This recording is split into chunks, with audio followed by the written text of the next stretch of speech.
आजकल लैपटॉप लेना हो या फिर टॉफी लेनी हो, जमाना है ऑनलाइन का। और ये तो आपको पता ही होगा कि ऑनलाइन ट्रांजैक्शन में अगर हमें ऑफर्स मिल जाए तो मजा ही आ जाता है। बट क्या आपको पता है कि बेस्ट ऑफर्स कैसे लेने हैं? नहीं तो मैं आपको बता दूं कि कैश करो सभी ऑफर्स के साथ दे रहा है कैशबैक, और जो कैशबैक होगा उसे हम सीधे अपने बैंक में ट्रांसफर कर सकते हैं। ऐप बिल्कुल ही जेन्युइन है क्योंकि ये ऐप रतन टाटा द्वारा फंडेड है। और मैं जब भी फ्लिपकार्ट, अमेजन, मिंत्रा, अजियो वगैरह से अपने जितने भी माइक, कैमरा, लाइट्स, स्टूडियो का सामान जो भी है वो सब जब भी मंगाता हूँ तो कैश करो यूज करता हूँ। तो दोस्तों देरी किस बात की, आप भी करो कैश करो और एंजॉय कैशबैक। लिंक आपको नीचे डिस्क्रिप्शन में मिल जाएगा।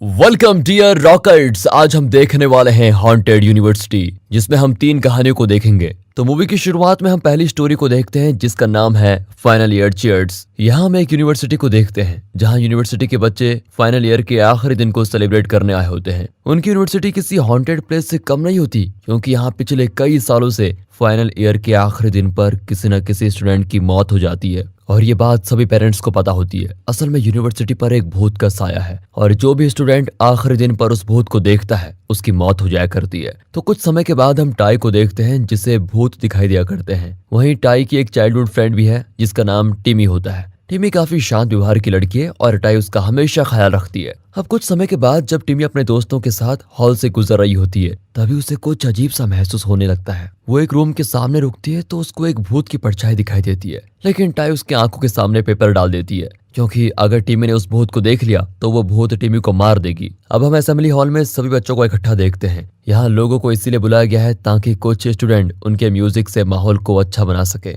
जहाँ एक तरफ सभी नेशनल एंथम गा रहे होते हैं तो वहीं टिमी औरों से अलग एक अजीब सा गाना गा रही होती है। दरअसल काफी समय पहले से टिमी को भूत दिखाई देने लगे हैं और शायद उन्हीं में से एक भूत ने टिमी को कंट्रोल करके रखा हुआ है। टिमी को देखकर सभी स्टूडेंट्स बिल्कुल डर जाते हैं कि इसे अचानक हुआ क्या। तभी टाई वहां पर आकर टिमी को अपने साथ लेके जाती है। फिर वो टिमी को शांत करके खुद पर कंट्रोल करने के लिए कहती है, लेकिन टिमी अपने साथ हो रही चीजों से काफी घबरा चुकी है और वो अब अपने घर जाना चाहती है। वहीं टिमी की इस हरकत का असर सारे स्टूडेंट्स पे हो चुका होता है। उन सभी का कहना होता है कि टिमी को भूत दिखाई देने लगा है, इसलिए आज वो भूत टिमी को मार देगा। लेकिन टाई इस बात से बहुत ही नाखुश होती है। वो उन लोगों को गलत प्रूफ करना चाहती है, इसलिए वो टिमी को मनाकर उसे सभी स्टूडेंट्स के बीच में लेके आ जाती है। अब उन्हीं में से एक स्टूडेंट टिमी से पूछता है, तुम्हें आखिर हुआ क्या है? तुम इतनी अजीब हरकतें क्यों कर रही हो? जिसपे टिमी उन्हें सब कुछ बताने का सोचती है। वो कहती है कि मुझे भूत दिखाई देने लगे हैं, इसलिए मैं वापस अपने घर जाना चाहती हूँ। और इसी बीच टिमी तब और डर जाती है जब उसे अपने सामने एक और भूत दिखाई देता है। वो चीखने और चिल्लाने लगती है,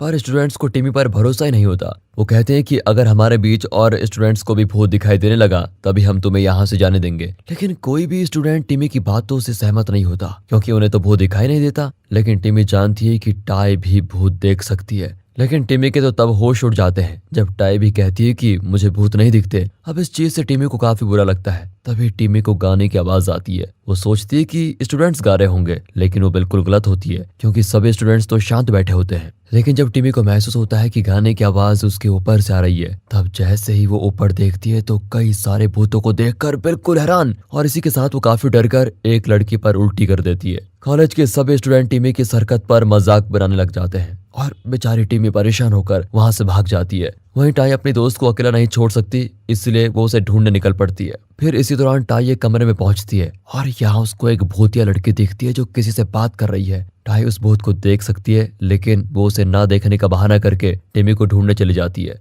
काफी मेहनत के बाद टाई रूफ टॉप पर पहुंचती है तो वो टिमी को रूफ के किनारे बैठे हुए देखती है। फिर टाई अपने दोस्त की हालत देखकर बहुत बुरा महसूस करती है और उसे संभालने के लिए उसके पास पहुंचती है। पर टिमी तो टाई से नाराज है। वो टाई से पूछती है कि तुमने मेरा साथ क्यों नहीं दिया? तुम्हें भी तो भूत दिखाई देते हैं ना, लेकिन तुमने मेरा साथ क्यों नहीं दिया? टाई उसे समझाती है कि मैं खुद का मजाक बनता हुआ देख नहीं सकती थी, इसलिए मैंने ये झूठ बोला। अब टिमी टाई से और भी नाराज हो जाती है। वो टाई को कहती है कि हम जल्दी दोबारा मिलेंगे, और उसके बाद वो खुद की जान ले लेती है। बेचारी टाई को कुछ समझ नहीं आता कि अचानक हो क्या गया है। इस हादसे से वो टूट जाती है क्योंकि उसकी छोटी सी गलती ने टिमी को सुसाइड करने पर मजबूर कर दिया।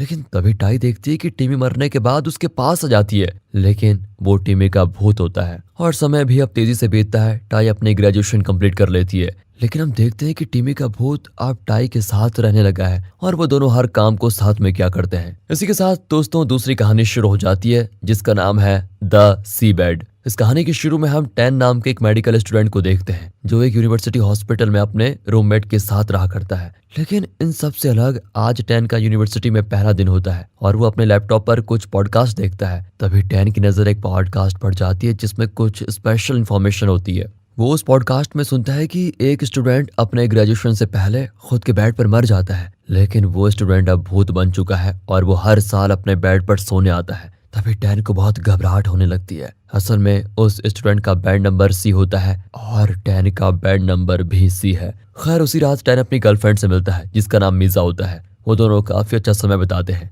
इसके बाद टैन अगली सुबह अपने कॉलेज के पहले दिन जाता है। उसे ज्वाइन करने से पहले कुछ ओथ लेने को कहा जाता है और ओथ के हिसाब से उसे वादा करना होता है कि जब तक मैं डॉक्टर हूँ तब तक मैं अपने पेशेंट का पूरा ख्याल रखूंगा। उसी रात टैन अपने कमरे में पहुंचता है तो उसका रूममेट अपने घर के लिए निकल पड़ा होता है, जिसके चलते आज टैन को अकेले ही रूम में रात बितानी है। टैन को एपिलेप्सी नाम की एक बीमारी भी है जिसकी वजह से उसे समय समय पर सीजर अटैक भी आते हैं। इसलिए उसे लगने लगता है कि उस बीमारी की वजह से वो एक अच्छा डॉक्टर नहीं बन पाएगा। अब अचानक टैन को सीजर अटैक आता है। वो खुद को काफी संभालने की कोशिश करता है लेकिन उसे संभालने में काफी समय लग जाता है और तभी वहां पर मीजा भी आ जाती है। यहाँ मीजा वैसे तो टैन के साथ अच्छे पल बिताने आई थी, लेकिन वो दोनों साथ में बातें और पढ़ाई भी करते हैं। असल में मीजा टैन को उसकी पढ़ाई में मदद करती है और वो इस बार भी उसे पढ़ाने की पूरी कोशिश करती है, लेकिन टैन कुछ ख्यालों में खोया होता है। वो मीजा की बातों से इरिटेट होकर उस पे गुस्सा होता है, लेकिन मीजा को ये बात पसंद नहीं आती और वो टैन से जानने की कोशिश करती है कि आखिर तुम इतना वेट क्यों बिहेव कर रहे हो। जिस पर टैन को अपनी गलतियों का एहसास होता है और वो आराम करने की सोचता है।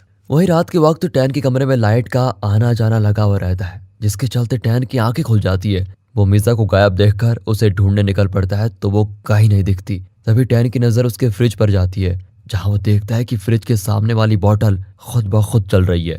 टैन को लगता है कि ये मीजा का कोई मजाक है, लेकिन जल्दी उसे रियलाइज होता है कि वो मीजा नहीं बल्कि कोई दूसरी चीज है। फिर टैन जल्दी से अपने कमरे में आता है जहां उसे बेड के नीचे एक बैच मिलता है। वो बैच असल में उसी डेड स्टूडेंट का था। अब टैन को समझ आ जाता है कि ये सभी घटना उस भूत की वजह से हो रही है। वो वहां से फिर भागने की कोशिश करता है, तभी टैन को फिर से अटैक आने लग जाता है और दर्द सहन न कर पाने के चलते वो बेहोश हो जाता है। उसकी आंखें जब खुलती हैं तो वो खुद को अपने बेड पर देखता है। वहीं वो डेड स्टूडेंट का भूत भी आ चुका है। वो अपने बैच को देखता है जिसे टैन ने भागते वक्त डैमेज कर दिया था। उस भूत का अपने बैच से काफी लगाव था, इसलिए वो गुस्से में टैन की तरफ बढ़ता है। यहाँ हम देखते हैं कि टैन का पूरा शरीर पैरालाइज हो चुका है और वो कैसे भी करके मीजा को कॉल लगाता है, पर वो उसका फोन नहीं उठाती। हाँ, वो आत्मा टैन के काफी करीब आ जाती है, लेकिन तब तक टैन हिम्मत करके खुद को घसीटता हुआ बाहर जाने लग जाता है। वो सीढ़ियों के पास पहुंचता है, तभी वो भूत टैन को गले से दबोचकर मारने की कोशिश करता है। टैन अपने आखिरी पलों में अपने कॉलेज की ओथ को याद करता है। उसे पता है कि जितने भी स्टूडेंट इस कॉलेज में आए थे उन सभी ने किसी को ना मारने की शपथ ली थी,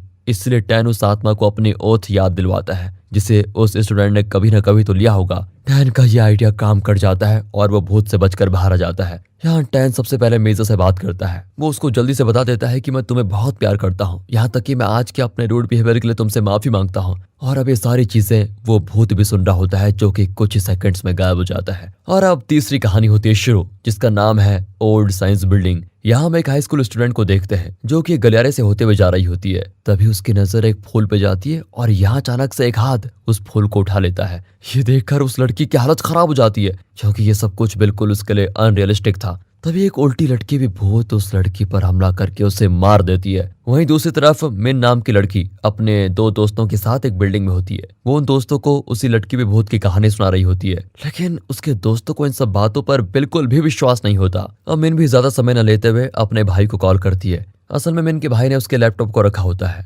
इसलिए मिन उसे लैपटॉप लाने को कहती है। मिन का भाई जिसका नाम गोल्फ है, वो अपनी बहन की बात मानकर उसे लैपटॉप देने चला जाता है, लेकिन हम गोल्फ को उसी गलियारे से गुजरते हुए देखते हैं। अब गोल्फ के सामने भी वो फूल गिरता है, लेकिन गोल्फ तो अपनी धुन में होता है। वो गलियारे को छोड़कर दूसरे रास्ते से जाने लग जाता है। वहीं मिन अब अपनी दूसरी कहानी को सुना रही होती है, जहां एक स्टूडेंट खुद को पढ़ाई में कमजोर देखकर ग्रेजुएशन से एक दिन पहले सुसाइड कर लेती है। इस हादसे के बाद से उस दिन से हर साल ग्रेजुएशन के एक दिन पहले स्टूडेंट की मौत हो जाती है। अब यहाँ पर उन सभी मौत के पीछे उस लड़की के भूत का हाथ होता है। खैर अब हम गोल्फ को देखते हैं जो गलती से दूसरी बिल्डिंग में पहुंच जाता है। यहाँ वो एक मेडिसिन पिल से टकराता है और गोल्फ जैसे ही उस पिल को उठाता है, तभी दरवाजे के पीछे से एक औरत का हाथ बाहर निकलता है। वो गोल्फ से उसे पिल्स देने को कहती है। असल में वो औरत एक भूत है और जब भी कोई व्यक्ति उस पिल को छूता है वो तब तक उसका पीछा करती है जब तक कि वो अपने पिल को वापस ना ले ले। वहीं गोल्फ को बिल्कुल भी अंदाजा नहीं होता कि वो औरत एक भूत है। वो उसको पिल देता है तब तक एक लड़की का भूत उसके सामने आ जाता है। ये भूत उसी ग्रेजुएशन वाली लड़की का है। यहाँ गोल्फ उस लड़की की हालत देखकर उसे पिल देने का डिसाइड करता है, लेकिन उसने पिल को खो दिया होता है। तभी गोल्फ को मिन का कॉल आता है। वो उसे बताती है कि तुम दूसरी बिल्डिंग में आ गए हो, जल्दी से वहां से निकलो। असल में मिन को पता है कि उस बिल्डिंग में भूत रहते हैं, इसलिए वो गोल्फ से मिलने आ जाती है। यहाँ गोल्फ उस भूत लड़की को अपने साथ लेके आया है, लेकिन मिन के आते ही वो गायब हो जाती है। असल में वो भूत अब मिन के दोस्तों के कमरे में जा चुकी है, जिसको देखकर वो बहुत डर जाते हैं। तभी वहां पर मिन भी आती है। फिर वो अपने दोस्तों को डरता हुआ देखकर खुद भी बहुत डरती है। तभी वहां पर उसी औरत का भूत आ जाता है जो गोल्फ से पिल्स की डिमांड कर रही होती है। वो औरत कहती है, मुझे मेरी पिल्स दे दो। अब मिन को समझ में आ चुका है कि उसे कैसे भी करके अपनी और दोस्तों की जान बचानी है, तो वो गोल्फ से उन पिल्स को लाने को कहती है। जहाँ बहुत ढूंढने पर गोल्फ को पिल्स मिल भी जाती है, लेकिन वो पिल्स उसी गलियारे के बीच में है जिससे गोल्फ कुछ समय पहले गुजरा था। एक तरफ लगातार मिन गोल्फ को जल्दी पिल्स लाने को कहती है, वहीं गोल्फ को समझ में आ चुका है कि उस गलियारे में कोई न कोई भूत भी है जो उस पिल्स को उठा देता है। इसी बीच वो भूत गोल्फ के बालों को पकड़ता है। गोल्फ के पास कोई चारा नहीं होता। अगर उसे अपनी बहन की जान बचानी है तो उसे कुछ न कुछ तो जरूर करना है। फिर वो एक तरकीब के साथ अपने स्कूटर को लाता है और अपने सिर पर हेलमेट लगा देता है। इसके बाद वो तेजी से उन पिल्स की तरफ बढ़ता है, जहां वह भूत गोल्फ के हेलमेट को पकड़ लेती है और गोल्फ सेफली पिल्स को लेकर वहां से निकल जाता है। कुछ समय में उस औरत के पास आके उसको फिर पिल्स देता है और उसके बाद उसका भूत वहां से गायब होता है। लेकिन वहां पर अभी भी उस ग्रेजुएशन वाली लड़की का भूत है। गोल्फ फिर अपना दिमाग चलाता है